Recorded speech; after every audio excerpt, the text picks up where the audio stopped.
यो people, good morning, good evening, good afternoon. जो video देख रहे हैं उन सबके लिए कैसे हैं आप सब लोग बेटा? ओके, एक बार फिर से स्वागत है आप सबका हमारे नए लेक्चर में। गाइस, आज की क्लास के अंदर हम लोग जो है वो डिस्कस करने वाले हैं हमारे पेपर नंबर 2 कॉमर्स का टेस्ट नंबर 5। इससे पहले 4 टेस्ट जो है वो हम लोग कर चुके हैं और आज की क्लास के अंदर हम लोग जो है वो टेस्ट नंबर 5 जो है वो डिस्कस करेंगे। ये वाला टेस्ट जो है वो मैंने आज दिन में जो है वो टेलीग्राम के ऊपर डाल दिया था, तो मैं उम्मीद करता हूं कि आपने इसको सॉल्व कर लिया होगा और आज हम लोग इसको अब डिस्कस करेंगे। फिर आप इवेल्युएट करके देखिएगा कि आपने जो है वो कितने क्वेश्चन की जो आपने क्वेश्चन अटेम्प्ट किए और जो मैंने आपको बताया तो आंसर की से आप इसको मैच कीजिएगा और फिर अपनी परफॉर्मेंस को इवेल्युएट की करके और उसको जो है वो कमेंट बॉक्स के अंदर जो है वो कमेंट करके जरूर बताइएगा कि आपके जो है वो कितने क्वेश्चन जो है वो ठीक बैठे। ओके, हाँ जी। मैं लास्ट अभी पिछले लगभग कोई 8-9 टेस्ट हो गए हैं हमारे, तो मैं उनके कमेंट्स पढ़ रहा था आज, तो मैंने वहां पे देखा कि कुछ बच्चे जो है वो लास्ट टाइम के मुकाबले में जो उनका पेपर, जैसे मान लीजिए किसी ने फर्स्ट टेस्ट के अंदर किसी के अगर 20 स्कोर हुए, सेकंड टेस्ट में किसी के अगर 19 हो गए, तो बच्चा डिप्रेस हो रहा है। लेकिन मैं आपको हमेशा एक ही बात बोलते आ रहा हूं, देखिए आप अभी डिप्रेस मत होइए, ये अभी आपका प्रैक्टिस चल रही है, इट्स नॉट द पेपर, ये आपका प्रैक्टिस चल रहा है। तो आपको क्या, आप एक बार देखिए, अगर एक तुम्हें ढंग से समझाना पड़ेगा। अगर मान लो मैंने 50 क्वेश्चन दिए, 50 में से अगर आपके 19 सही है, मान लिया एक बार के लिए आपके 31 क्वेश्चन जो है वो क्या हो गए, गलत हो गए, बट मैंने ये 31 क्वेश्चन जब आपको एक्सप्लेन कर दिए हैं तो कम से कम फ्यूचर के लिए तो ठीक हो गया ना। अभी पेपर थोड़ी है, फ्यूचर में आपके कम से कम ये 31 क्वेश्चन अगर आते हैं, इनमें से कोई क्वेश्चन उठ के आता है तो ये तो आपका गलत नहीं होगा। आ रही है बस में, तो कुछ ना कुछ न्यू आपने कोई कॉन्सेप्ट जो है तो नेचुरल बात है आप सीखा ही है, तो डिप्रेस क्यों हो रहे हो उस चीज के लिए?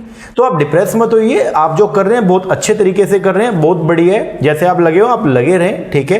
बस आप ये है, इन टेस्ट से आपको एक आइडिया मिल जाएगा कि किस सेक्शन के क्वेश्चन आपके गलत हो रहे हैं, तो उसको आप एनालाइज कीजिए। वहां से आप देखिए कि वहां पे कमी आ रही है। लाइक मान लीजिए अगर आपके स्टैट के क्वेश्चन गलत हो रहे हैं, लाइक आपके अकाउंट्स के क्वेश्चन गलत हो रहे हैं, तो उस पर फोकस करना जो है वो बनता है, ठीक है। तो इनका बेसिक मोटिव यही है कि आप इवेल्युएट कीजिए, सेल्फ इवेल्यूशन करें और देखिए कि कहां पे आपको लग रहा है कि गलती हो रही है, तो उस कॉन्सेप्ट्स पे, उन टॉपिक्स के ऊपर आपको फोकस थोड़ा ज्यादा करना है, लेकिन डिप्रेस नहीं होना बिल्कुल भी। ओके, हाँ जी सर। चलो हम शुरुआत करते हैं। आज का सबसे पहला क्वेश्चन जो है वो है ये, which combination the following factor has driven the globalization in the recent past. तो बोलता है ग्लोबलाइजेशन को जो है बढ़ाने के अंदर कौन से ऐसे उसके ड्राइवर्स है। बात हो रही है ड्राइवर्स की। ड्राइवर का मतलब क्या होता है? ग्लोबलाइजेशन को प्रमोट करने वाले फैक्टर। तो ग्रोथ ऑफ एमएनसी, मल्टीनेशनल कंपनियां लगातार बढ़ते जा रही है, हाँ जी। फाइनेंस का इंटरनेशनलाइजेशन हो गया। इंटरनेशनलाइजेशन का मतलब ये हो गया कि अब आप जो है वो इंडिया के बाहर से भी पैसे इकट्ठा कर सकती है। जो इंडिया की कंपनी, क्या इंडिया के बाहर से पैसा रेज कर सकती है? हाँ जी, in the form of euro issue.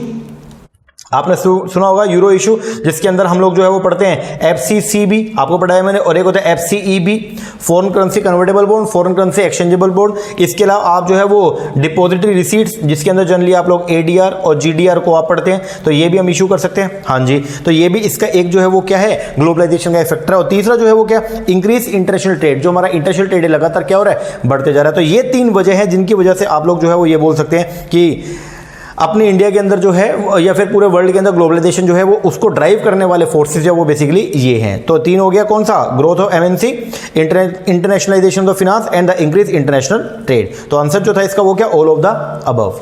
आगे नेक्स्ट क्वेश्चन, अगला क्वेश्चन है, विच of the following can not be the advantage of the licensing. Licensing की कौन सी एडवांटेज नहीं है? देखो, लाइसेंसिंग के अंदर क्या होता है, एक कंपनी जिसके पास में जो है वो कोई नो हाउ है, कोई क्या है, नो हाउ है, उसके पास कोई जो है वो बेसिकली क्या है, फॉर्मूला है, और वो अपना फॉर्मूला जो है वो दूसरे पर्सन को दे देती है, क्या करने के लिए, यूज करने के लिए। जैसे मान लीजिए अगर मेरे पास में कोई फॉर्मूला था कोई प्रोडक्ट बनाने का और मैंने वो फॉर्मूला आपको दे दिया कि आप उसको जो है वो फॉर्मूले को यूज करके आप प्रोडक्शन कर सकते हो, इसको बोलते हैं लाइसेंसिंग, हाँ जी। तो बोलता है इनमें से लाइसेंसिंग की एडवांटेज कौन सी नहीं है? सबसे पहला, लाइसेंसिंग में लो फाइनेंशियल रिस्क होता है, बिल्कुल सही बात है, क्योंकि आपको कोई पैसा इन्वेस्ट थोड़ी करना होता है। दूसरा, लाइसेंसिंग से आपका टैरिफ अवॉइड हो सकता है, हाँ जी, क्योंकि अगर आपको सामान बना के बेचते हो तो उसके ऊपर गवर्नमेंट जो टैरिफ लगा देती है, लेकिन लाइसेंसिंग के अंदर जो आपने तो लाइसेंस दिया उसके ऊपर टैरिफ नहीं लगता है। और तीसरा, it has a possibility of creating future competitor. ये जो इसके एडवांटेज है ये इसका डिसएडवांटेज है, क्योंकि अगर आपने एक बार एक पर्सन को लाइसेंसिंग दे दिया, ठीक है, आपने अपना फॉर्मूला उनको बता दिया, तो कल को ये हो सकता है कि जैसे आपका लाइसेंसिंग पीरियड ओवर होगा तो क्या पता वो उसको कॉपी मारना शुरू कर दे। तो ये उसका क्या है, ये बेसिकली उसका डिसएडवांटेज। तो आंसर जो है वो यही तो पूछा कि कौन सी एडवांटेज नहीं है, तो बोले तो सी। आगे बढ़ो। फिर बोलता है विच थ्योरी एक्सप्लोर, कौन सी ऐसी थ्योरी है जो एक्सप्लोर करती है possibility of two nation operating at the same level, दो कंट्री जो सेम लेवल ऑफ एफिशिएंसी के ऊपर काम करती है और जो ट्रेड करेंगे आपस में तो उनको बेनिफिट होगा। इसको बोलते हैं कंट्री सिमिलैरिटी थ्योरी। तो कंट्री सिमिलैरिटी थ्योरी की ये विशेषता होती है क्या कि ये बोलता है कि दो कंट्री जिनका सेम डिमांड पैटर्न है, यहां पे हम बेसिकली एक वर्ड और लेके चलते हैं क्या, डिमांड पैटर्न। ओके, तो दो कंट्री जिसका सेम डिमांड पैटर्न है तो उनके बीच में जो इंटरनेशनल ट्रेड किया जाएगा वो हमेशा क्या होता है, ज्यादा होता है, क्योंकि उनके आपस में जो ट्रेड होने वाले जो गुड्स होती है वो क्या होती है, सेम होती है। तो दो कंट्री जो सेम एफिशिएंसी लेवल के ऊपर काम कर रही है तो उनका नेचुरल बात है ट्रेड ज्यादा होगा। और ये बात कौन बोलता है, ये बोलता है आपका कंट्री सिमिलैरिटी थ्योरी। तो आंसर इसका नन ऑफ द अबव, और आंसर जो बनेगा वो क्या, कंट्री सिमिलैरिटी थ्योरी। आगे बढ़ो। अब दो ये आपको दिया, एक होता है इमिटेशन गैप। लास्ट मैंने आपको टेस्ट दिया उसके अंदर मैंने इसका जिक्र किया था आपको इमिटेशन गैप का। तो इमिटेशन गैप थ्योरी जो है वो दी थी पोजनर ने, बिल्कुल सही बात है। इमिटेशन गैप थ्योरी के अंदर ये होता है ना कि जैसे अगर मैंने कुछ नया प्रोडक्ट वर्ल्ड में लेके आया, कोई नया सामान लेके आया, अब बाकी लोग उसको कॉपी मारने में भी टाइम लगेगा, लेकिन जब तक मान लो मैं आज लेके आया और बाकी लोगों ने उसको कॉपी मारने में उन्होंने उसको 2 महीने लगा दिए, तो 2 महीने तक जो है वो मेरी क्या है, उसके ऊपर मोनोपोली और मैं जो मन चाहा प्राइस से चार्ज कर सकता हूं। तो उसको बोलते हैं कि इमिटेशन गैप। तो इमिटेशन गैप थ्योरी जो थी वो दी थी पोजनर ने, बिल्कुल सही बात है। दूसरा, इन दी अकाउंटिंग सेंस, बोलते अकाउंटिंग सेंस में डेबिट और क्रेडिट जो है वो हमेशा क्या होते हैं, सेम होते हैं, बिल्कुल सही बात है। लास्ट में क्या होते हैं, बैलेंस होते हैं। तो आंसर जो है वो क्या, both the statement are correct. आगे बढ़िए। अब इंटरनेशनल ट्रेड अनेबल करता है एक कंट्री को कि वो कंज्यूम करे things which it note can not produce, बिल्कुल सही बात है। इंटरनेशनल ट्रेड में यही तो होता है कि जो चीज मैं नहीं बनाता वो भी मैं कंज्यूम कर सकता हूं, कैसे, बाहर से क्या करके, मंगा के। और इंटरनेशनल ट्रेड से जो है वो क्या, इंटरनेशनल ट्रेड जो है वो ट्रेड को फोस्टर करता है। फोस्टर का मतलब क्या, बढ़ाना, क्या बढ़ावा देता है, क्या बढ़ाने का काम करता है, हाँ जी करता है। अब बताओ, देखो ऊपर क्या बोल रहा है, बोलता है इंटरनेशनल ट्रेड के अंदर जो है, जब आप इंटरनेशनल ट्रेड करते हैं तो ये आपको अनेबल करता है, आपको एक बेनिफिट देता है क्या, एक कंट्री को एक कि वो कंज्यूम कर सकती है ऐसी चीजों को which it can not produce, जिसका वो खुद बना नहीं सकती फिर भी प्रोड्यूस कर रही है, मतलब जिसको प्रोड्यूस नहीं कर सकती फिर भी क्या कर रही है, कंज्यूम कर रही है। दैट मींस कि वो अभी भी उनकी ऐसे सामान की क्या कर रही है, डिमांड कर रही है जो वो खुद नहीं बना रहे। इसका मतलब वो क्या कर रही है, वो उनको इंपोर्ट कर रही है। हाँ जी, और इंपोर्ट से जो इंटरनेशनल ट्रेड क्या होता है, बढ़ता है। वही तो बोल रहे हैं कि इंटरनेशनल ट्रेड जो है वो क्या ट्रेड को बढ़ाता है, हाँ जी बढ़ाता है। तो दोनों बातें सही है, और जो आपका रीजनिंग है वो असर्शन को जो है वो जस्टिफाई भी कर रही है, क्योंकि ऊपर बोल रहे हैं इंटरनेशनल ट्रेड के अंदर आप ऐसा कर सकते हो, जो सामान आप नहीं बनाते उसको भी कंज्यूम कर सकते हो। और इसकी वजह से जो है, क्यों कर सकते हो, क्योंकि इंटरनेशनल ट्रेड से जो है वो ट्रेड क्या होगा, बढ़ेगा। जब इंटरनेशनल ट्रेड से ट्रेड बढ़ेगा तो आपके पास ऐसा सामान भी आएगा जो आप खुद यहां पे डोमेस्टिकली प्रोड्यूस नहीं कर रहे हो, आप उनको भी कंज्यूम कर सकते हो। तो आंसर जो है इसका क्या, ए। बोले तो ए एंड आर दोनों जो है वो क्या है, करेक्ट है, और आर जो वो करेक्ट एक्सप्लेनेशन है किसका, ए का। Next question. अब एक क्वेश्चन है, बोलता है डायरेक्टर थे कंपनी के, उन्होंने फॉरफिट किया 1000 शेयर, 1000 शेयर को फॉरफिट कर दिया। 10 रुपए का शेयर था जिसमें से 7.5 रुपए उस बंदे ने पे किया हुआ था और 2.5 रुपए उसने पे नहीं किया, ठीक है। उनमें से 700 शेयर जो है हमने क्या कर दिया, रीइश्यू कर दिया 7 रुपए के हिसाब से। आपको बताना कैपिटल रिजर्व अकाउंट के अंदर कितना पैसा ट्रांसफर होगा। देखो आपको मालूम है कैपिटल रिजर्व अकाउंट में जो पैसा जाता है वो फॉरफिटेड शेयर का जाता है, या उन फॉरफिटेड शेयर का जाता है जिनको रीइश्यू कर दिया, जिनको रीइश्यू कर दिया।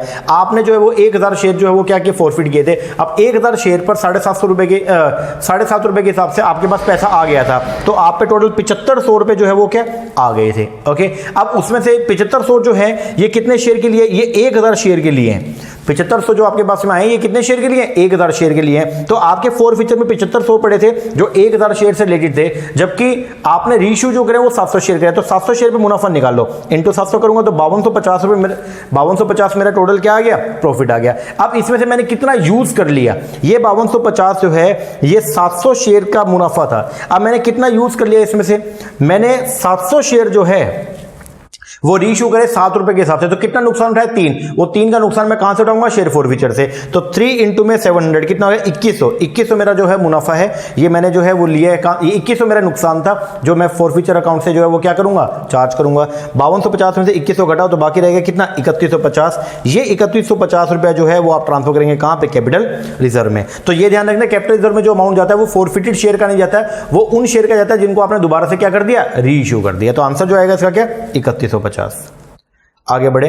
विच of the following is not an example of contingent liability, इनमें से कौन सा कंटीजेंट लायबिलिटी का एग्जांपल नहीं है। कंटीजेंट लायबिलिटी कौन सा, जिसके होने के और ना होने के चांसेस होते हैं, ठीक है, उसको बोलते हैं कंटीजेंट लायबिलिटी। अब लायबिलिटी अंडर गारंटी, तो ये तो कंटीजेंट होती है, क्योंकि गारंटी के अंदर बेसिकली क्या होता है कि अगर दूसरा पर्सन पेमेंट नहीं करेगा तो मेरी लायबिलिटी राइज हो सकती है, तो ये तो कंटीजेंट लायबिलिटी है। अच्छा, इंटरिम डिविडेंड कंटीजेंट है, अरे सर डिक्लेयर ही कर दिया तो वो कंटीजेंट कर रहा, वो तो क्या हो गया, कंफर्म्ड हो गया।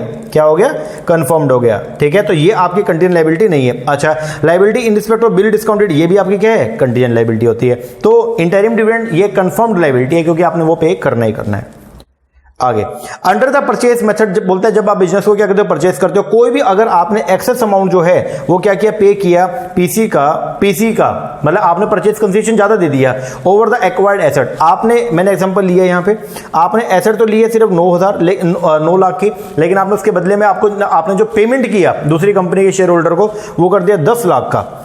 सामान लिया 9 लाख का, पेमेंट कर दिया 10 लाख, तो फालतू जो 1 लाख रुपए दिया वो किस नाम का है, वो है आपके गुडविल के नाम का। तो 1 लाख रुपए जो है किस नाम का, गुडविल के नाम का। तो आंसर जो आएगा वो क्या, गुडविल। और अगर ऐसा होता कि परचेज कंसेशन आप सिर्फ 8 लाख देते, एसेट लिया 9 लाख की, पर पीसी आपका 8 लाख देते, तो 1 लाख रुपए क्या होता, कैपिटल रिजर्व होता। चलो जी आगे बोलता है अमलगमेशन एडजस्टमेंट अकाउंट। जो अमलगमेशन एडजस्टमेंट अकाउंट जो है उसको ओपन किया जाता है किस कंपनी में, ट्रांसफरी कंपनी में। क्या करने के लिए, इनकॉर्पोरेट करने के लिए स्टैच्यूटरी रिजर्व को, स्टैच्यूटरी रिजर्व। तो ये ध्यान रखना, एक ना हम लोग जब हम अमलगमेशन करते हैं in the nature of the merger, कौन सा, मर्जर के नेचर का, तो वहां पे एक अलग से अकाउंट ओपन किया जाता है। देखो परचेज के केस में तो अगर फालतू पैसा लेना देना जो है वो गुडविल या कैपिटल रिजर्व के थ्रू आप सेट ऑफ करते हो, but in the nature of merger के अंदर जो है आप लोग अगर एक्सेस आपने पीसी पे कर दिया या कम पीसी पे किया तो उसका एडजस्टमेंट के लिए एक आप अकाउंट ओपन करते हो जिसको बोलते हैं आप लोग क्या, अमलगमेटेड एडजस्टमेंट अकाउंट। तो बोलता है अमलगमेटेड एडजस्टमेंट अकाउंट जो है ओपन किया जाता है ट्रांसफरी कंपनी की बुक्स के अंदर। क्यों कहता है, क्या करने के लिए, इनकॉर्पोरेट करने के लिए statutory reserve of the transferor company. तो आंसर जो आएगा वो क्या आएगा, 9th का सी। आगे अब बोलता है सबसे पहले 2 स्टेटमेंट दिया, आपको बताना है कौन सी सही है कौन सी गलत है। तो बोलता है in the internal reconstruction there is no reduction of capital. क्या बात करते हैं सर, इंटरनल रिकंस्ट्रक्शन के अंदर तो हमारे 2 मोड होते हैं, एक होता है कैपिटल अल्टरेशन के थ्रू, एक है कैपिटल रिडक्शन। तो ये तो गलत हो गया। दूसरा, in external reconstruction there is certain reduction. क्या बात करते सर, एक्सटर्नल रिकंस्ट्रक्शन में कोई रिडक्शन नहीं होता क्योंकि वहां पे तो एक न्यू कंपनी ओपन की जाती है जो क्या करेगी, जो ओल्ड कंपनी का सारा जो है वो तामझाम क्या कर लेगी, एक्वायर कर लेती है। ठीक है, तो दोनों की दोनों बातें जो है वो क्या है, गलत है। आगे बोलता है इकोनॉमिक्स का क्वेश्चन है, ए प्रॉफिट मैक्सिमाइजिंग फर्म जो है वो कहां पे प्रोड्यूस करती है, एक प्रॉफिट मैक्सिमाइजिंग फर्म जो है वो वहां पे प्रोड्यूस करती है जहां पे उसका एमआर जो है, मार्जिनल रेवेन्यू, वो इक्वल होता है किसके, मार्जिनल कॉस्ट के। आगे डिस्क्रिमिनेटिंग मोनोपोली का मतलब क्या होता है, डिस्क्रिमिनेट करना मतलब एक ही सामान सेम गुड्स के अलग अलग लोगों से अलग अलग डिफरेंट प्राइस चार्ज करना, उसको बोलते हैं क्या, डिस्क्रिमिनेशन। तो बोलते हैं डिस्क्रिमिनेटिंग मोनोपोली कहां पॉसिबल है, डिस्क्रिमिनेटिंग मोनोपोली वहां पॉसिबल है जहां पे अलग अलग कस्टमर ग्रुप का जो आपका इलास्टिसिटी है वो आपका सेम ना हो के वो क्या है, डिफरेंट है। तो बोलते हैं डिस्क्रिमिनेटिंग मोनोपोली पॉसिबल है if 2 market have the different elasticity of demand. तो आंसर जो आएगा वो क्या आएगा, सी आएगा, क्योंकि अगर सेम इलास्टिसिटी है तो वहां पे आप डिस्क्रिमिनेशन नहीं कर सकते, ध्यान रखना। Next, which of the following statement are true according to the professor Schumpeter about a monopolies. तो बोलते हैं इनमें से कौन सी स्टेटमेंट जो है वो क्या है, ट्रू है स्कम्पीटर के अकॉर्डिंग। ठीक है, तो मोनोपोलिस के केस में क्या होता है, मोनोपोली जो है वो इनएफिशिएंट है। अरे सर मोनोपोली तो बल्कि एफिशिएंट होती है, तो फर्स्ट गलत हो गया। दूसरा, मोनोपोली जो है profit act as a incentive for the innovation, बिल्कुल सही बात है। और एआर और इक्वल एमआर होता है, एआर एमआर के इक्वल होता है। क्या बात करते हैं सर, एआर एमआर के इक्वल होता है परफेक्ट कॉम्पिटिशन में। मोनोपोली में तो ऐसा बनता है, ये यहाँ पे एआर का जो है वो थोड़ा ऊपर रहेगा, इलास्टिक होता है, और जो एमआर का वो लेस इलास्टिक होता है। तो आंसर जो आएगा वो क्या, ओनली 2। नेक्स्ट बोलता है marginal cost is equal to MR, MC equal to MR, AC equal to AR, AR equal to MR और AC इक्वल टू MC। ये कंडीशन जहां पे पूरी होती है, जहां पे ये सब जो है पूरा होता है, तो वहां पे क्या होता है सर, वहां पे जो है वो क्या होता है, परफेक्ट कंपटीशन के केस के अंदर जो है ये आपका सिचुएशन पाई जाएगी जहां पे लॉन्ग टर्म इक्विलिब्रियम होता है। तो ये जो कंडीशन है यहाँ पे क्या, दिस इज द कंडीशन होता है long period equilibrium and long period equilibrium for the firm under the perfect competition. चलो जी आगे, अब मैच द फॉलोइंग है। सबसे पहला, मैनी स्मॉल सेलर, अगर सेलर जो है बहुत ही क्या है, कम है, तो कोई भी सेलर जो है वो एबल नहीं होगा। No seller is able to exert a significant influence over the price. तो कोई भी सेलर जो है वो प्राइस के ऊपर जो है वो कोई प्रभाव नहीं डाल सकता। मैनी स्मॉल बायर, अगर बायर जो है वो बहुत ही क्या है, थोड़े रहेंगे, तो क्या कोई भी बायर एबल नहीं होगा to exert a significant influence over the price. बिल्कुल सही बात है। प्रोडक्ट अनडिफरेंशिएशन का मतलब क्या, कि decision to buy are made on the basis of the price. मतलब जहां पे प्रोडक्ट, अगर मान लो 2 प्रोडक्ट जो है वो क्वालिटी वाइज बिल्कुल सेम है, तो वहां पे आप डिसीजन कि किसको बाय करना है वो लेते हो, किसके बेस पर, on the base of their price. आगे पास entry and easy entry and exit जो है वो कहां होती है, जब रिसोर्सेज आर इजीली ट्रांसफरेबल होते हैं अमंग द इंडस्ट्री, तो वहां पे कोई भी फर्म जो है वो इजीली एंटर कर सकती है और कोई भी फर्म छोड़कर जा सकती है। आगे तो आंसर जो बनेगा इसका 1 2 3 4।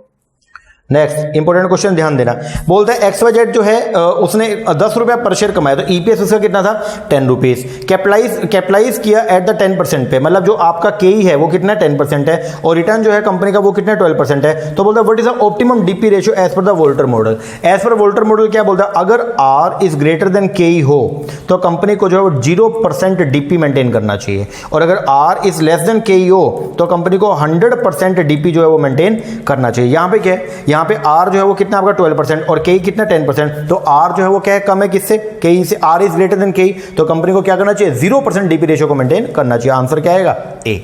आगे अब बहुत ही इंपॉर्टेंट क्वेश्चन है, ऐसे क्वेश्चन काफी पूछे जा रहे हैं। अब आपको मार्केट प्राइस निकालना है as per the Gordon model. अब ध्यान से सुनना, एज पर गॉर्डन मॉडल आपको ना ये कुछ दे रखा है, एक तो दे रखा है टोटल इन्वेस्टमेंट आपने कितनी की हुई है, नंबर ऑफ शेयर बता रखे हैं, टोटल अर्निंग आपकी कितनी है 2 लाख, कॉस्ट ऑफ कैपिटल है आपके 16%, मतलब केई आपको दे रखा है, केई दे रखा है कितना 16%, पे आउट रेशियो मतलब डीपी रेशियो जो है ये आपको दे रखा है कितना 40%। इसके बेस पर आपको जो है वो मार्केट वैल्यू निकालनी है, मतलब जो फेयर मार्केट वैल्यू वो निकालनी है। फेयर मार्केट वैल्यू का formula as per the Gordon model ये होता है, EPS P0 is equal to EPS into 1 minus B upon KE minus G. अब ईपीएस निकाल लो, 2 लाख की अर्निंग है, 50,000 शेयर है, तो पर शेयर पे कितना अर्निंग पर शेयर कितना आएगा 4 रुपए आएगा, ये 4 रुपए आ गया, इंटू 1 माइनस बी, बी का मतलब जो है वो क्या होता है रिटेंशन रेशियो, तो पे आउट रेशियो अगर 40% है तो रिटेंशन रेशियो कितना होगा सर 60% होगा, मतलब 0.6, तो मैंने ये लिख लिया, अपॉन केई, केई आपको दे रखा है कितना 16% है, तो केई लिख लिया 0.16,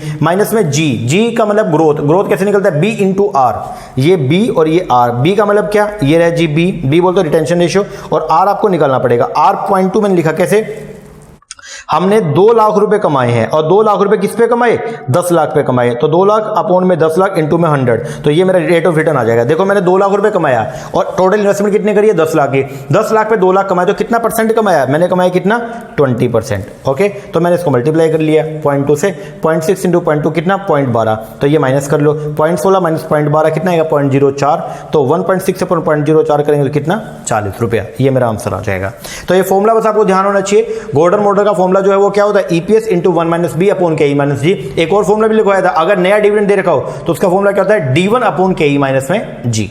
ठीक है जी सर, चलो आगे बढ़ते हैं। नेक्स्ट क्वेश्चन बोलता है all the company follow irregular, एक स्टेटमेंट दिया, 2 स्टेटमेंट आपको दिया और आपको बताना कौन सी सही है कौन सी गलत है। सबसे पहले बोलता है ऑल कंपनी, सारी की सारी कंपनी जो फॉलो करते हैं इररेगुलर डिविडेंड पॉलिसी। क्या बात कर रहे हो सर, ऐसा तो नहीं होता, वो डिपेंड करता है आर और के ऊपर भी। अच्छा, irregular dividend policy is mostly like by the retired person. क्या बात कर रहे हो सर, रिटायर्ड पर्सन जो है वो हमेशा चाहते हैं रेगुलर, क्योंकि वो ये चाहते हैं कि थोड़ा मिले लेकिन रेगुलर मिलता रहे ताकि हमारी आजीविका चलती रहे, क्योंकि उनका जो रिटायर्ड पर्सन है उनका जो है वो एक सोर्स तो खत्म हो गया ना, जहां पे वो जॉब करते वो तो खत्म हो गया, तो अब वो क्या चाहते हैं, वो चाहते हैं कि मुझे रेगुलर मिलता रहे। इसका मतलब दोनों की दोनों बातें क्या गलत है, both statement are incorrect. Next match the following का क्वेश्चन आ गया, आपको मैच करना है। यहां पे सबसे पहले दिया आपको depreciation fund, provision for tax, accrued expense और ट्रेड गाइड। तो बोलते हैं यहां पे इट यूजेस, इसका जो यूज है वो इंक्रीज हो रहा है in the recent year due to the trade squeeze. जैसे जैसे ट्रेड लगातार क्या हो रहा है बढ़ते जा रहा है, तो वैसे वैसे जो है वो क्या ट्रेड क्रेडिट का जो है वो चलन आपका बढ़ रहा है। ठीक है, some author do not accept them as a source of fund. Depreciation fund एक ऐसा जिसको लोग जो है वो कुछ ऑथर इंटरनल फंड के अंदर इसको कंसीडर नहीं करते, but it is not reasonable, लेकिन ये चीज ये बात सही नहीं है, तो ये आपका डेप्रिसिएबल फंड। आगे it can be use during the intermittent period, provision for tax को आप यूज करते हैं क्या करने के लिए इंटरमीडिएट पीरियड में। और एक्रूड एक्सपेंस क्या होता है, the firm can postpone the payment of the expense for the short period. जब फर्म जो है वो कुछ समय के लिए अपने एक्सपेंस को क्या कहते हैं पोस्टपोन कर दे, तो इसको बोलते हैं आप लोग क्या एक्रूड एक्सपेंस। तो आंसर जो बनता है आपका करेक्ट वो है 2 3 4 1। आगे स्टैट का क्वेश्चन है, बोलता है शेड्यूल। स्टैट के अंदर हम डेटा कलेक्शन करते हैं, जब प्राइमरी डेटा को हम कलेक्ट करते हैं तो उसके लिए हम लोग जो है शेड्यूल भी भेजते हैं, क्वेश्चन भेजते हैं। तो शेड्यूल जो है वो क्या, देखो एक तो होता है क्या शेड्यूल और एक होता है क्या एन्यूमरेटर। ठीक है, शेड्यूल में तो मैंने आपको क्वेश्चन बना के दे दिया और आप खुद उसको भर के मेरे को वापस भेज दोगे, उसको तो बोलते हैं शेड्यूल। जबकि क्वेश्चन के अंदर मैं एक उसमें एन्यूमरेटर में क्या करूंगा, मैं एक बंदा भेजूंगा और वो बंदा जो है वो आपसे पूछ के खुद उस क्वेश्चनर को क्या करेगा, भरेगा। ध्यान से सुनना। बोलते हैं schedule is a list of question, schedule जो है वो लिस्ट होती है क्वेश्चन की, जिसको फिल किया जाएगा किसके द्वारा, इन्फॉर्मेंट के द्वारा, जिससे हमने डेटा क्या करना है, इकट्ठा करना है। वाइल जबकि questioner filled in by the, और जबकि क्वेश्चनर कौन भरता है, वो भरता है कौन, आपका एन्यूमरेटर, जो हमारा बंदा होता है, हम उसको भेजते हैं, वो लोगों से इन्फॉर्मेंट से पूछ के उसको क्या करेगा, खुद से भरता है। तो आंसर जो बनेगा वो क्या, बी। आगे बोलता है dash said that other thing, ये एक आपका लो है, वो ये बोलता है if other things being equal, बाकी सारी बातें अगर कांस्टेंट रहे, जैसे जैसे हम सैंपल के साइज को क्या करते हैं, बढ़ाते हैं, तो result tends to be more reliable, जैसे जैसे हम सैंपल के साइज को बढ़ाएंगे उतना रिजल्ट हमारा जो है वो क्या आएगा, एक्यूरेट आएगा। तो ये कौन बोलता है, ये बोलता है आपका स्टैट्स की एक थ्योरी का नाम क्या, law of inertia of large number. तो law of inertia of large number basically क्या बोलता है कि जैसे जैसे सैंपल के साइज को क्या किया जाएगा, बढ़ाया जाएगा, वैसे वैसे जो आपका रिजल्ट है, क्या है, रिजल्ट है वो उतना ही क्या आएगा, एक्यूरेट आएगा। चलो जी, आंसर है B. Next, sample result in order to provide reliable and accurate result must confirm to which of the following. Sample का जो रिजल्ट आया, बोले तो सैंपल के जो स्टैटिक्स आए, इस पर आप बिलीव कब करते हैं, जब सैंपल के स्टेट जो है वो कैसे हो, रिप्रेजेंटेटिव हो, मतलब वो सैंपल का स्टेट जो है, ये सैंपल जो है ये पूरी पॉपुलेशन को क्या कर रहा हो, रिप्रेजेंट कर रहा हो। दूसरा, सैंपल के स्टेट जो वो एडिक्वेट नेचर की हो, और सैंपल का स्टेट जो वो कैसा हो, होमोजीनियस नेचर का हो, ठीक है, जो पॉपुलेशन से मैच कर रहा हो। तो आंसर जो आएगा वो क्या, ऑल ऑफ द अबव। आगे, स्ट्रेटिफाइड रैंडम सैंपलिंग, एक होता है स्ट्रेटिफाइड रैंडम सैंपलिंग, जिसको हम यूज करते हैं कहां पे, जब आपको जो है वो हेट्रोजीनियस नेचर का जो है वो पॉपुलेशन दिया होता है, तो वहां पे आप बेसिकली क्या करते हो, पहले हेट्रोजीनियस पॉपुलेशन को स्ट्रेटा में जो है वो क्या करते हो, डिवाइड करते हो अलग अलग पार्ट में, और फिर उनमें से रैंडमली सैंपल को जो है वो क्या करते हो, सिलेक्ट करते हो। तो बोलता है स्ट्रेटिफाइड रैंडम सैंपलिंग को प्रेफर किया जाएगा when the parent population is found to be क्या, हेट्रोजीनियस, जब जो पॉपुलेशन जो पाई गई वो कैसे, हेट्रोजीनियस है with respect to the characteristic under the study. तो आंसर क्या आएगा, हेट्रोजीनियस। आगे, डैश एरर अराइज, ये एरर अराइज होता है due to the chance difference between the member of the population include in the sample and those not include. जब member के पास में ये राइट आ जाए कि किसको पॉपुलेशन में लेना है और किसको नहीं लेना, तो कौन सा वहां पे जो है वो क्या हो जाएगा, जब मेरे पास ये राइट आ गया कि मैं एक सैंपल को, तो मतलब सैंपल, इस सैंपल के अंदर ए यूनिट को लूं या बी को लूं, अगर मेरे पास ये राइट आ गया, इसका मतलब मैं वहां पे क्या हो जाऊंगा, बायस्ड हो जाऊंगा। तो आंसर जो आएगा वो क्या आएगा, बायस्ड।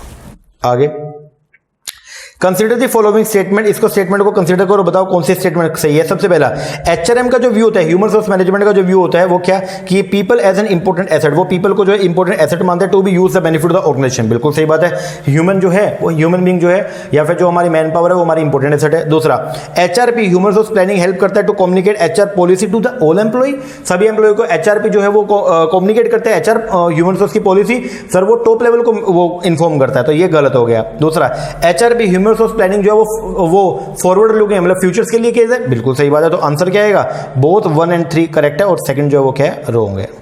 आगे, arrange the following step in the human resource planning, HRP के अंदर आप क्या करते हो, सबसे पहले नंबर पे तो आप क्या करोगे, एनालाइज करोगे अपने ऑर्गेनाइजेशन के प्लान को, फिर आप डिमांड का फोरकास्टिंग करोगे, फिर आप सप्लाई का फोरकास्टिंग करोगे, और फिर आप निकालोगे क्या, नेट ह्यूमन रिसोर्स की रिक्वायरमेंट को लास्ट में कंप्यूट करोगे। तो आंसर जो आएगा वो क्या, 2413। आगे, which of the following statement is correct, इनमें से कौन सी स्टेटमेंट जो है वो क्या है, करेक्ट है। सबसे पहला बोलता है there is no restriction on the number of candidate in the selection, selection में कोई रिस्ट्रिक्शन नहीं होती सर, सिलेक्शन बल्कि नेगेटिव प्रोसेस है, वहां पे तो हम निकालते हैं लोगों को, रिक्रूटमेंट में उनको हम बुलाते हैं। दूसरा, इंटरनल सोर्स जो है रिक्रूटमेंट का वो कॉस्टली है, इंटरनल सर क्या बात करो, एक्सटर्नल कॉस्टली है, तो ये भी क्या हो गया, गलत हो गया, फर्स्ट भी गलत, सेकंड भी। थर्ड बोलता है HRM is much broader concept है एंड स्टाफिंग जो है वो इसका इनहेरेंट पार्ट है, बिल्कुल सही बात है, एचआरएम बहुत वाइड टर्म है जिसके अंदर स्टाफिंग भी आता है। तो आंसर जो आएगा वो क्या, सी। तो स्टेटमेंट जो करेक्ट है वो ओनली सी।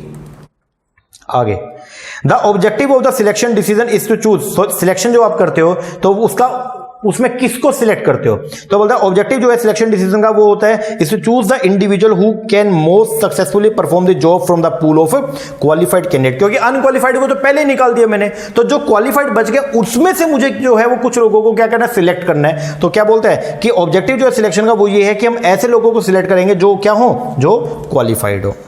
आगे, which of the following statement is correct, इनमें से कौन सी स्टेटमेंट करेक्ट है? सबसे पहला, training imparting skill for doing a particular job, जो ट्रेनिंग दी जाती है हमेशा एक पर्टिकुलर जॉब के लिए दी जाती है, बिल्कुल सही है। Training and development involve all round knowledge of the present and future, training और डेवलपमेंट में सर वो डेवलपमेंट का पार्ट है, ट्रेनिंग में ऐसा नहीं होता, गलत। Training and development program are organize for the short and large, क्या बात करें सर, ट्रेनिंग का शॉर्ट के लिए होता है, डेवलपमेंट लॉन्ग पीरियड के लिए, तो ये भी क्या हो गया, गलत हो गया। Development is associated with the overall growth of the executive, बिल्कुल सही बात है, तो आंसर क्या आएगा 1 और 4। चलो जी आगे, which one of the following best support the theory that the stock exchange is the secondary market, कौन सी ऐसी बात है जो ये बोलती है कि स्टॉक एक्सचेंज सेकेंडरी मार्केट है? तो उसका ये यहां दिया गया कि एन एग्जिस्टिंग होल्डर, क्योंकि स्टॉक एक्सचेंज के अंदर बेसिकली क्या होता है, जो एग्जिस्टिंग होल्डर होता है, मतलब जो करंट होल्डर है जिसके पास में शेयर पड़े हैं और द सिक्योरिटी कैन डिस्पोज, वो डिस्पोज कर सकता है अपनी होल्डिंग को to the another investor who intend to buy, क्योंकि सेकेंडरी मार्केट का ये फीचर है। प्राइमरी मार्केट में तो फर्स्ट टाइम सिक्योरिटी को इशू किया था, सेकेंडरी मार्केट के अंदर हम लोग जो है वो क्या करते हैं, बेसिकली एग्जिस्टिंग होल्डर जो है वो क्या करता है, अपनी सिक्योरिटी को सेल कर सकता है, ठीक है, और दूसरा जो पर्सन होगा उसकी सिक्योरिटी को बाय भी कर सकता है, मतलब ऑलरेडी इशूड सिक्योरिटी के अंदर डीलिंग होती है वहां। 31 बोलते हैं हु आर द प्रोफेशनल, कौन है वो professional who offer independent advice on the financial matter to their client and recommend करते हैं सुटेबल फाइनेंशियल प्रोडक्ट और product that are traded and settle like the financial product, तो इसको बोलते हैं इंडिपेंडेंट फाइनेंशियल एडवाइजर। बहुत सारे बच्चे यहां पे भी कंफ्यूज हो जाएंगे। देखो अगर बात आती है ओनली इन्वेस्टमेंट की तो होता इंडिपेंडेंट इन्वेस्टमेंट एडवाइजर, लेकिन बात आ रही है फाइनेंशियल मैटर, फाइनेंशियल मैटर में दोनों होता है, पैसे को रेज भी करना और पैसे को इन्वेस्ट भी करना, तो इंडिपेंडेंट फाइनेंशियल एडवाइजर जो टर्म है वो बहुत ही वाइड टर्म है, इसी के अंदर इन्वेस्टमेंट एडवाइजर भी आते हैं, तो आंसर जो आएगा वो क्या आएगा, डी। आगे, SEBI in the recent time, SEBI ने रीसेंट टाइम के अंदर हैज मेड इट मैंडेटरी, उसने मैंडेटरी कर दिया फॉर द लिस्टेड कंपनी के लिए कि वो डिस्क्लोज करे टू द पब्लिक को the number of encumbered share. Encumbered share कौन से होते हैं, जो देखने में तो लग रहे हैं कि हाँ जी ये कंपनी की शेयर कैपिटल, लेकिन वो किसी के पास में गिरवी के तौर पे पड़ी है, उसको बोलते हैं एनकम्बर्ड शेयर। तो what do such share mean, तो इस शेयर का मतलब क्या होता है, ये वो शेयर होते हैं प्रोमोटर की होल्डिंग जो प्लेज पड़ी है, बोले तो गिरवी के तौर पर पड़ी है विद द लेंडर, इसका मतलब जिनको हमने पैसे देना उनके पास जो है वो प्लेज के तौर पे हमने रख रखे हैं, उसको बोलते हैं हम लोग एनकम्बर्ड शेयर। तो ध्यान रख रहे हैं एनकम्बर्ड शेयर लाइक जैसे लीन कर रखा है, उन शेयर्स के ऊपर हमने राइट ऑफ लीन जो है, मतलब मान लीजिए आपने उनको लीन कर रखा है या फिर आपने जो उनको ऐसे गिरवी के तौर पे रख रखा है, तो उसको बोलते हैं आप लोग क्या, एनकम्बर्ड शेयर। तो आंसर आएगा इसका क्या, बी। ध्यान रखना ये एक नया टर्म है, थोड़ा ध्यान रखिएगा।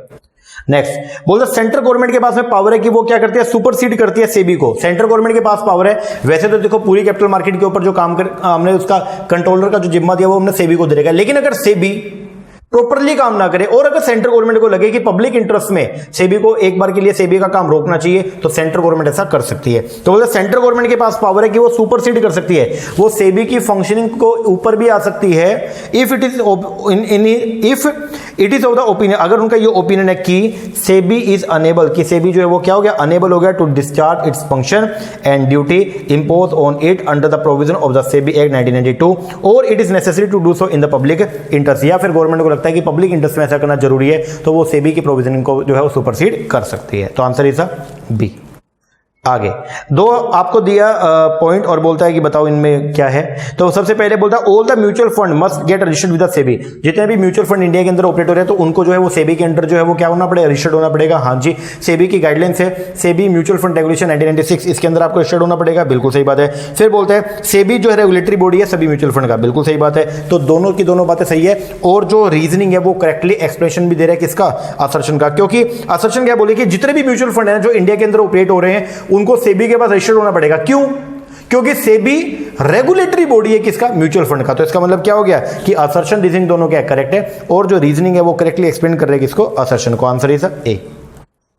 आगे स्लो स्कीमिंग इज फीजिबल, एक पॉइंट होता है स्लो स्कीमिंग, वो क्या है, स्लो स्कीमिंग फीजिबल कहां पे होता है, जब कस्टमर जो है वो रेडी होता है फालतू पैसा पे करने के लिए, तो उसको बोलते हैं हम स्लो स्कीमिंग। तो बोलते हैं slow skimming is feasible when customer are ready to pay higher price for the product. Answer is the सी।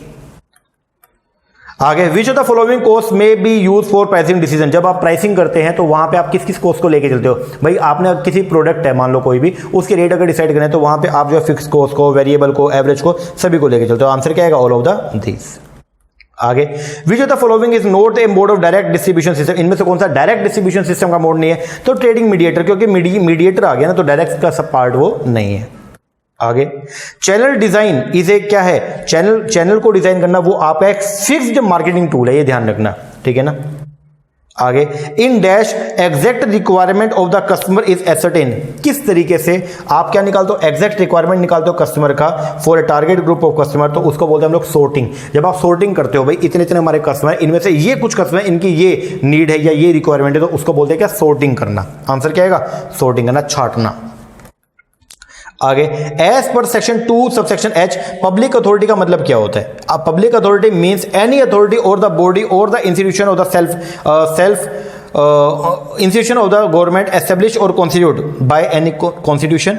मतलब आपको बताना है कि पब्लिक अथॉरिटी के अंदर क्या क्या आता है। पब्लिक अथॉरिटी में वो सारी अथॉरिटी भी आती है जिनको कॉन्स्टिट्यूशन के अंदर बनाया गया, बिल्कुल सही बात है। सिर्फ वो नहीं कि गवर्नमेंट वाला पब्लिक अथॉरिटी पूछा, जिसमें चाहे पब्लिक गवर्नमेंट का अगर हिस्सा कम भी है ना, मतलब 100% हिस्सा नहीं है, तो वो भी पब्लिक, अगर कुछ हिस्सा भी है तो भी वो पब्लिक अथॉरिटी का पार्ट है। या फिर कोई भी ऐसी अथॉरिटी जिसको पार्लियामेंट में बनाया गया, बिल्कुल। कोई भी अथॉरिटी जिसको स्टेट लेजिस्लेचर एक्ट में बनाया गया, बिल्कुल। या कोई भी ऐसी अथॉरिटी जिसको नोटिफाई कर दिया गया है, नोटिफाई किया गया बाय द नोटिफिकेशन इशू और order made by the appropriate government, तो ये सारी की सारी जो है वो पब्लिक अथॉरिटी का पार्ट है। तो पब्लिक अथॉरिटी के अंदर ये सब लोग जो है वो आते हैं। आगे, CIC होता है chief information commissioner, shall be appointed for a term of, कितने साल के लिए होता है, 5 साल के लिए उसका जो है अपॉइंटमेंट होता है, for a date on which he enter upon this office और till he attain the age of the 65, और 5 साल और 65 साल के लिए, मतलब 65 साल जब तक अटेंड नहीं करेगा, 65 साल के बाद उसको जो है अपना ऑफिस क्या करना पड़ेगा, वैकेट करना पड़ेगा। आगे, rules can be made by appropriate government जो है वो क्या बनाती है, रूल्स बनाती है, या कंपेटेंट अथॉरिटी जो रूल बनाती है, कैसे बनाती है, उसको नोटिफाई करती है, कहां पे, हमारे ऑफिशियल गैजेट के अंदर। तो मैंने बताया था गवर्नमेंट का ये गवर्नमेंट का पेपर होता है। गवर्नमेंट ने जब भी कोई बात जो है जनता तक पहुंचानी है, कोई भी रूल बनाया उसको आम जनता तक उसको पहुंचाना है, ठीक है, तो उसके लिए गवर्नमेंट क्या करती है, उसको ऑफिशियल गैजेट के अंदर जो क्या करती है, नोटिफाई करती है। आगे, which of the following constitute important consideration for grant of patent, अगर आपने अपने किसी भी फॉर्मूला को क्या करना है, पेटेंट करवाना है, तो उसके लिए सबसे मेन बात क्या है, सबसे मेन बात यह है कि सर वो नोवल होना चाहिए, नोवेलिटी होना चाहिए, कुछ नया होना चाहिए, वो पुराना नहीं होना चाहिए। आगे, 2 बातें बोल रहा है, स्टेटमेंट 1 स्टेटमेंट 2। सबसे पहले बोलता है क्या, I can legally upload scene from my favourite Hollywood movie to the YouTube, मेरा जो मेरी फेवरेट मूवी है उसमें से किसी भी सीन को मैं यूट्यूब पे डाल सकता हूं। सर ये गलत है, ऐसा नहीं होता। दूसरा बोलता है, even if I pay a subscription fee to an online movie distribution site, I am still not protected from being accused of the copyright infringement। बिल्कुल सही बात है। ये क्या बोलते, चाहे मैंने जो है वो सब्सक्रिप्शन लिया हुआ है, फिर भी मैं जो है उसका कोई भी पार्ट जो है वो मैं YouTube के ऊपर नहीं डाल सकता, या ओपनली अपने नाम से मैं नहीं डाल सकता। बिल्कुल सही बात है। क्यों? क्योंकि आपने जो सब्सक्रिप्शन लिया ओनली मूवी देखने का लिया, आपने उसको छापने का नहीं लिया। तो आंसर जो आएगा वो क्या, स्टेटमेंट फर्स्ट जो है वो क्या है, रॉन्ग है, और सेकंड जो है वो क्या है, करेक्ट है। आगे, a citizen of India who gone abroad for the purpose of employment, एक सिटीजन है इंडिया का, वो इंडिया को जो है वो छोड़ के जा रहा है, किसके लिए, एम्प्लॉयमेंट पर्पस के लिए, ठीक है, तो उसका रेसिडेंट होना या नॉन रेसिडेंट होना, उसके लिए जो कंडीशन होती है वो ओनली होती है कौन सी, 182 दिन वाली। 60 डेज वाली कंडीशन उनके लिए एप्लीकेबल नहीं होती है।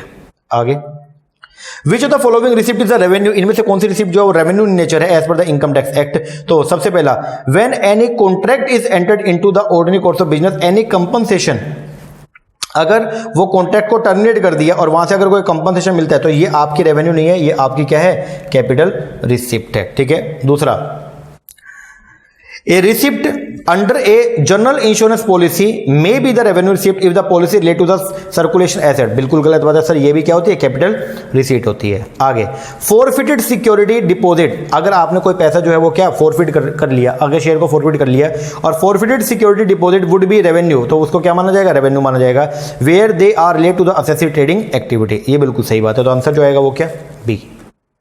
अगर वो ट्रेडिंग एक्टिविटी का पार्ट ना होता, वो इन्वेस्टमेंट होता ना, तो फिर वो भी कैपिटल नेचर का होता।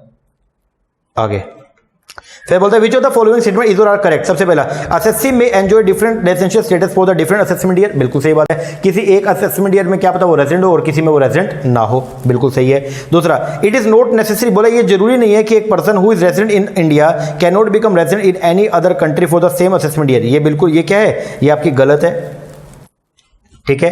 तो बोलता है ये नेसेसरी नहीं है भाई, ये नेसेसरी है भाई। और फिर when a person is in India for only A part of the day, अगर कोई पर्सन जो है इंडिया में एक मतलब दिन के किसी एक हिस्से के लिए, तो भी उसको जो है कंप्लीट दिन मानना है, बिल्कुल सही बात है, तो उसको भी 1 कंप्लीट डे मानेंगे। तो आंसर जो आएगा वो क्या, बोथ 1 and 3। आगे, which of the following is the type of assessment, इनमें से कौन सी असेसमेंट का टाइप है, सेल्फ असेसमेंट होती है, हम खुद से करते हैं, रेगुलर असेसमेंट भी होती है, बेस्ट स्टेटमेंट ये भी होती है जो डिपार्टमेंट करता है। तो आंसर क्या आएगा, ऑल ऑफ द अबव। आगे, which of the following will be considered as a tax plan, इनमें से किसको टैक्स प्लानिंग मानेंगे? सबसे पहला, मिस्टर ए ने परचेज किया हाउस फॉर सेल्फ रेसिडेंट के लिए फॉर द 80 लाख रुपए का बाय टेकिंग ए लोन ले लिया 60 लाख का एसबीआई से 10% इंटरेस्ट पे instead of using his own money. बिल्कुल सही बात है। अब इसके ऊपर वो जो भी ब्याज का भुगतान करेगा तो उसको सेक्शन 24 के अंदर क्या क्लेम कर सकते हैं, डिडक्शन। बिल्कुल सही है, तो ये टैक्स प्लानिंग का पार्ट है। दूसरा, मिस्टर ए ने इन्वेस्ट किया purchasing the 12% redeemable debenture the TISCO company के परचेज के लिए, इसके ऊपर कोई भी आपको डिडक्शन नहीं मिलती है, गलत ये। इफ ए मिस्टर ए ने परचेज किया 100 ग्राम गोल्ड के बिस्किट ले लिए, इसकी भी कोई आपको कहीं पर डिडक्शन नहीं मिलती है, ठीक है। मिस्टर ए ने इन्वेस्ट किया 1 करोड़ रुपया इन परचेजिंग द 5 एकड़ of the agriculture land in the native land गया। नेटिव लैंड विलेज के अंदर जो है आप अगर एग्रीकल्चर लैंड को परचेज करते हो तो सेक्शन 54B के अंदर आपको इसकी डिडक्शन मिलती है। तो आंसर क्या आएगा? फर्स्ट और 4 ये दोनों जो है वो आपका क्या है? टैक्स प्लानिंग का पार्ट है। लो जी, खत्म। और आज का आखिरी क्वेश्चन ये है, मैच द फॉलोइंग का। Tax planning, tax avoidance, tax evasion, tax admission बता रखा है। सबसे पहला, मेकिंग सुटेबल अरेंजमेंट करना होता है टीडीएस का, बढ़िया अरेंजमेंट जो है वो गवर्नमेंट ने करेगा, उसको बोलते हैं tax administration. Under statement of income, income को छुपा लिया, वो क्या है? टैक्स इवेजन का पार्ट है। अवेल करना डिडक्शन, आपको इनकम टैक्स एक्ट में डिडक्शन दे रखा है, आपने उसको अवेल कर लिया, वो किसका पार्ट है?